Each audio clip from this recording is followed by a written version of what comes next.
The first Great American Ocean Race took place in 1866 from New York to England. The Transatlantic Race 2015 is the 30th competition across the northern Atlantic Ocean. This 2,800-mile course remains one of the most demanding sailing adventures. This summer, 38 teams have chosen to accept the challenge. This is a 63-foot trimaran designed by the owner Peter Aschenbrenner and Nigel Irons. You can have any type of conditions in the North Atlantic, and that's kind of why it's such an interesting race. I think for us, probably broad reaching is ideal. We have new curved foils, so anything that we can do to kind of get those in the water and get them activated. It's just really exciting for me to be sailing on a new type of boat again after being with the Volvo for the past few years. And I mean, I love multi-hulls. I love how fast they are and just how amazing they feel in the water. So really looking forward to that. I'm Thornburg, and I'm the skipper and owner of Fado Cube. The weather for record breaking is looking better. A couple days ago it wasn't looking so good. Our routing software now has us looking like it might be possible to beat Rambler's old record, which of course I guess would be establishing a new record for multi-hulls, and I guess her record would still stand.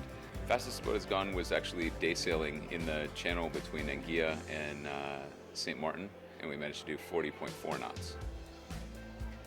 The trimarans are sort of a different beast, and the conditions in which they sail best are, we're actually looking for lighter air than other boats that might favor, say, Comanche or Rambler. They might like heavier breeze and bigger sea state. We'll be looking for a flatter sea state, and maybe 20 to 25 knots of breeze would be ideal for us. It's an intimidating boat. I think the beginning when we started racing it in the Caribbean, we were very afraid of it, and now we respect it. Wow. Do we have a chance at line honors? I think it'd be tough to bet against a boat as fast as ours. However, Marriott is sailing incredibly well, and they're nearly, seems by the time we start, we'll be halfway across the Atlantic. Blue water sailing is something that many serious sailors want to do. The famous blue water races are typically 600 miles, and of course that's Fastnet, now the Caribbean 600, Sydney Hobart, and the Rolex Middle Sea Race. They're all about 600 miles, and then you get into the different category of long ocean races. And this is the one that is the oldest race in the world, oldest ocean race in the world, certainly. Now, we do have some innovative things. The boat is it's quite a bit lighter than Rambler 100. It's shorter by 12 feet. It rates a little slower than Rambler 100, but might be a little quicker through the water. We had the record in 2011 of a little over 6 days and 22 hours. I'm not sure the record is within reach this time, at least, but not based on current weather. But then again, there are fast boats out there, and we'll have to see. Well, these so-called side foils, they change the game because the boat's sailing plane, if you like, is higher than it otherwise would be.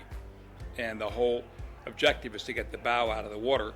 And these boats, when they start going 30 knots, they are very wet. The bow goes in because you're going faster than the waves, and you run the wave down and you put the bow in, and then you slow down.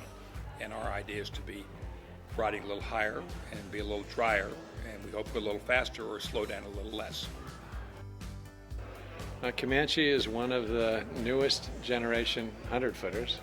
It was designed by VPLP, and it's one of the new boats that's designed to have maximum riding moment in a 100-foot monohull, and it does that through extreme beam, canting keel, and water ballast, so it gains stability from all three.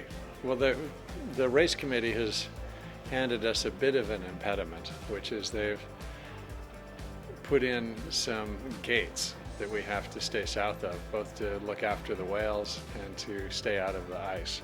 So they're sending us down to, around where the Titanic, hit her iceberg. And so that adds about 100 miles to the race course. And so that'll make the record harder for us because we have to sail more real miles. Comanche, I think our peak speeds have been in the mid to high 30s, but that's just a peak.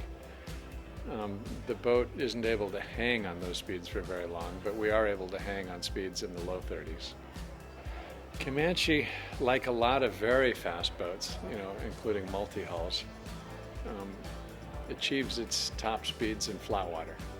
Smaller boats, the seas can help, but in a fast enough boat, you're overtaking the seas, and so you're better off to not have seas at all.